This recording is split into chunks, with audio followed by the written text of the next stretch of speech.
काली महाकालेश्वरं देवं कविता वनिता विलासलास्यं कविं कुलगुरुं वंदे। रूपांतरण संस्था के द्वारा विगत 15 वर्षों से निरंतर आयोजित की जाने वाली प्रतियोगिता के आज की श्रृंखला में मुझे सम्मिलित होने का अवसर मिला। इसके लिए मैं आदरणीय पाहवा साहब को बहुत बहुत धन्यवाद देता हूँ। एक से बढ़कर एक विद्यार्थियों का यहाँ पर प्रस्तुतिकरण था, इसलिए सबसे पहले हम सभी विद्यार्थियों को बहुत बहुत धन्यवाद देते हैं, उनको वर्धापन देते हैं और उनका अभिनंदन करते हैं। विद्यार्थियों ने एक एक बोध वाक्य लेकर अपनी बातें की। एक विद्यार्थी ने कहा भी था कि विवेकानंद जी का तो हर वाक्य बोध वाक्य है, फिर भी उसमें से हमने कुछ जो हमें अच्छा लगा उस वाक्य को हमने लिया और प्रयास किया कि इस बोध वाक्य को अपने जीवन में उतार सकें। क्योंकि हमारी जो शिक्षा पद्धति है वो कभी भी नौकरी के लिए व्यक्ति को तैयार करने की रही ही नहीं। हमारे यहाँ की शिक्षा पद्धति का जो मुख्य लक्ष्य होता था वो होता था एक श्रेष्ठ नागरिक का निर्माण करना। अभी जो राष्ट्रीय शिक्षा नीति नवीन अभी आई है और जो विगत 3 वर्षों से हमारे यहाँ चल रही है, लागू भी हो गई है, उसमें भी अब इसी बात पर फोकस किया जा रहा है कि हम व्यक्ति के सर्वांगीण विकास की चर्चा करें, उसके अंदर छिपी हुई प्रतिभा को हम इस प्रकार से निखारें कि वो एक नहीं अनेक कार्य करने की सामर्थ्य वाला बने। पहले के लोग ऐसे ही बनते थे, वो केवल एक ही विषय के जानकार होकर के एकांगी होकर के जीवन नहीं जीते थे। उन्हें जो ग्रंथों में पढ़ाया गया वो पुस्तकों का भी ज्ञान होता था, समाज में कैसे रहना उसका भी ज्ञान होता था, उन्हें पारिवारिक सामाजिक और राष्ट्रीय दायित्वों का बखूबी ज्ञान होता था। आजकल हम देखते हैं कि विद्यार्थी पढ़ाई में इतना डूबा है कि पढ़ने के अलावा उसे कुछ आते नहीं है। तो विवेकानंद का जीवन, विवेकानंद जी के सिद्धांत हमें सोते हुए व्यक्ति को झकझोरते हैं, जगाते हैं कि आप केवल नौकरी के लिए पैदा नहीं हुए। प्रतिभावान व्यक्ति थे, तो विज्ञान के छात्र थे, हर चीज को तर्क की कसौटी से कसते थे। तो उन्होंने जब रामकृष्ण परमहंस के निकट में आए और उन्हें गुरु की प्रेरणा मिली कि तुम बहुत बड़े उद्देश्य की पूर्ति के लिए आए हो और तुम्हें समाज के लिए काम करना है, अपने परिवार से बाहर निकल करके काम करना है, तो वो वेदांत की उन्होंने शिक्षा ली। वेदांत का जो मूल सूत्र है वो है सर्वम खलविदम ब्रह्म। दूसरा वाक्य है अहम ब्रह्मास्मि। हम इन 2 वाक्यों की पहले चर्चा करेंगे। पहला वाक्य है अहम ब्रह्मास्मि। स्वयं को कमजोर कभी मत मानिए। आपके अंदर जितनी ताकत, जितनी सामर्थ्य एक परमात्मा में है, ईश्वर में है, उतनी ही सामर्थ्य आपके अंदर समाई हुई है। ये इस बोध वाक्य का अर्थ है। अहम ब्रह्मास्मि, आप कोई दूसरे नहीं। आपके अंदर जो आत्मा है हृदय में, वो परमात्मा ही तो अंश रूप में बैठा हुआ है। आप कमतर कहाँ हो? इसलिए निराशा से बाहर निकलिए, आलस्य से बाहर निकलिए। और उन्होंने कहा सर्वम खलविदम ब्रह्म, केवल तुम ब्रह्म नहीं हो। संसार में जड़ चेतन, मनुष्य, पशु, पक्षी, पेड़ पौधे, जो कुछ भी तुम्हें दिखाई पड़ रहा है वो सब कुछ ब्रह्म है।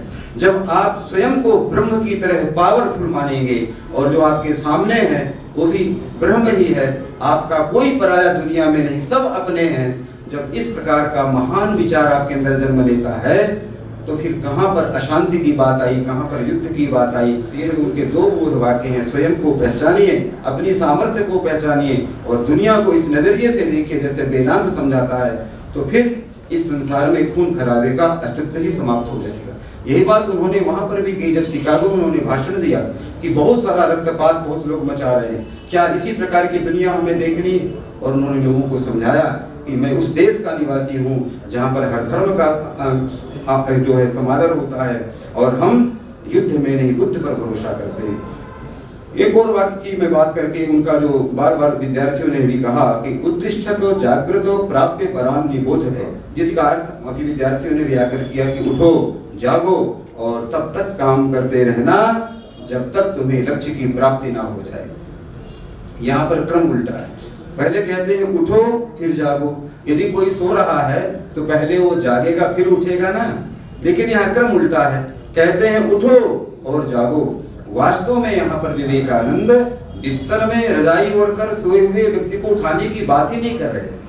वो तो जागते हुए जो व्यक्ति सोया हुआ है, जिसे जगाना बड़ा कठिन होता है, उसके लिए कहते हैं कि ऐसे निराशावादी बनकर, हाथ सिकोड़ करके, आलसी बन करके मत बैठो, उसे जगाते हैं उठो, और फिर कहते हैं जागो, अर्थात इस मोह के निशा में, स्वार्थ के, अहंकार के इस गहरे अंधकार में जो तू सोया हुआ है, निराशावादिता की रात में जो सोया हुआ है, इससे बाहर निकल, जाग, और उस प्रभात को देख जो तेरा इंतजार कर रहा है। तेरे अंदर जो असीम संभावनाएं, तेरे अंदर जो पाप शक्ति समाई हुई है, उसका उपयोग कर।